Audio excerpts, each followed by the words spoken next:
Pedro era enfermero en el hospital central de su ciudad. Llevaba años en el oficio. Ya estaba acostumbrado a los turnos de noche, a los pasillos fríos y a ese silencio profundo que solo se rompía por el pitido constante de las máquinas. Sin embargo, había algo en esas horas de quietud que nunca lograba asimilar del todo.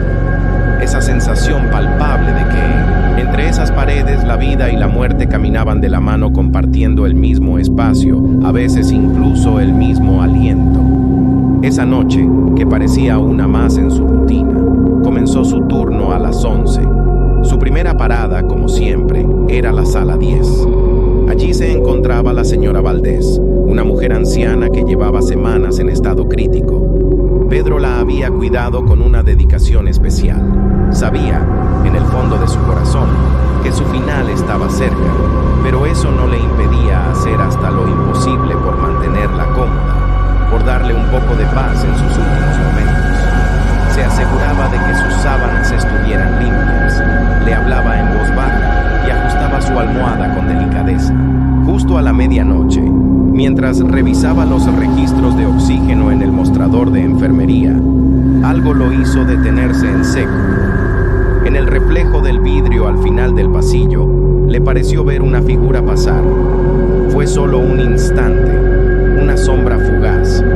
Giró la cabeza rápidamente y su corazón dio un vuelco tan fuerte que sintió que se le salía del pecho. Una mujer caminaba lentamente por el pasillo. Y no había duda, era la señora Valdés. Pedro frunció el ceño, confundido. No podía ser. Era absolutamente imposible.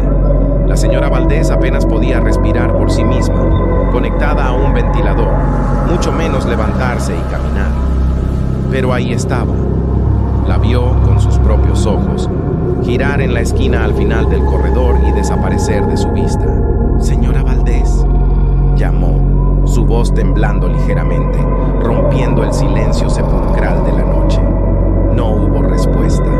El único sonido era el zumbido de una lámpara fluorescente sobre su cabeza. Impulsado por una mezcla de preocupación y un miedo que no quería admitir, corrió hasta la esquina donde la había visto desaparecer.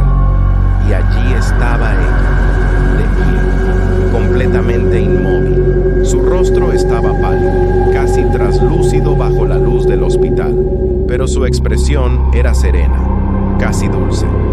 Lo observaba con una calma que contrastaba brutalmente con el pánico que empezaba a crecer dentro de él. «Tiene que regresar a su cama, señora», dijo Pedro tratando de mantener la compostura, aunque sentía el corazón golpeándole las costillas como un tambor desbocado. «No puede estar de pie. Es peligroso». La mujer sonrió débilmente, una sonrisa que no llegó a sus ojos, pero que transmitía una extraña tranquilidad. «No se preocupe, hijo. Ya me siento mucho mejor». Y sin decir una palabra más, se dio la vuelta y entró con paso lento en el baño público del pasillo. Pedro se quedó paralizado, con la mente en blanco. Aquello no tenía ningún sentido. ¿Cómo era posible? Rompiendo su estupor, corrió hacia la sala de enfermería buscando al médico de turno, a cualquier colega que pudiera ayudarlo a entender lo que acababa de presenciar. Pero no había nadie. El pasillo, que segundos antes había sido el escenario de lo imposible, ahora estaba completamente vacío. La luz de un cartel de salida parpadeaba intermitentemente, proyectando sombras danzantes en las paredes. Con una sensación de irrealidad, regresó sobre sus pasos, dirigiéndose a la sala 10, la habitación de la señora Valdés. Y lo que vio al llegar lo dejó sin aire. La puerta estaba abierta de par en par. Un grupo de médicos y enfermeras rodeaba la cama de la paciente. Las alarmas de los monitores sonaban con una urgencia ensordecedora, llenando la habitación de un caos controlado. Estaban intentando reanimarla desesperadamente. Pedro se quedó clavado en el umbral, incapaz de moverse, incapaz de procesar la escena. Sus ojos se fijaron en el monitor cardíaco, que mostraba una implacable línea plana. «Hora de muerte, 12:07 dijo uno de los doctores con voz cansada, mientras apagaba la máquina y el silencio volvía a caer como una losa. Pedro sintió que el suelo se movía bajo sus pies, que todo a su alrededor se volvía borroso. Pero, balbuceó con la voz ahogada, si yo acabo de verla, estaba caminando por el pasillo. Me dijo que se sentía mejor. Uno de los médicos, un hombre mayor con gesto fatigado, lo miró con extrañeza, como si estuviera delirando. Imposible, Pedro. La paciente entró en paro justo antes de que tú llegaras a tu turno. Murió sin recuperar la conciencia en ningún momento. Pedro no respondió. No podía. Las palabras del doctor chocaban violentamente con la imagen tan nítida que tenía en su mente. La señora Valdés, de pie, sonriéndole, retrocedió lentamente, confundido, mientras su mente intentaba desesperadamente buscar una explicación lógica que no existía. ¿Se lo había imaginado todo?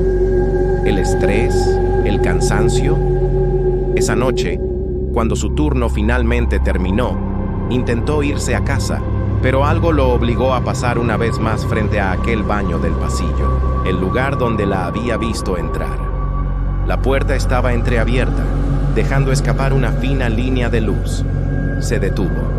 Notó que el espejo del interior estaba empañado, cubierto de vaho, como si alguien acabara de ducharse o de respirar muy cerca de él. Con el corazón en un puño, Pedro se acercó lentamente, empujando la puerta con la punta de los dedos, y entonces lo vio. En el vidrio empañado no había un solo reflejo. Había dos, el suyo, pálido y aterrorizado, y justo detrás, flotando sobre su hombro, el de la señora Valdés, con la misma sonrisa tranquila y serena que le había dedicado en el pasillo. Un susurro helado como el roce de hielo le erizó la piel del cuello y resonó directamente en su oído. Te dije que ya me sentía mejor. Desde esa noche, Pedro nunca volvió a poner un pie en ese hospital. Renunció a su trabajo y a su vocación. Pero algunos de sus antiguos compañeros aseguran que en los turnos de madrugada, cuando el silencio es más profundo, a veces se escucha el eco de unos pasos lentos en el pasillo y el llanto ahogado de un enfermero que, noche tras noche, sigue preguntándose a quién vio realmente aquella vez.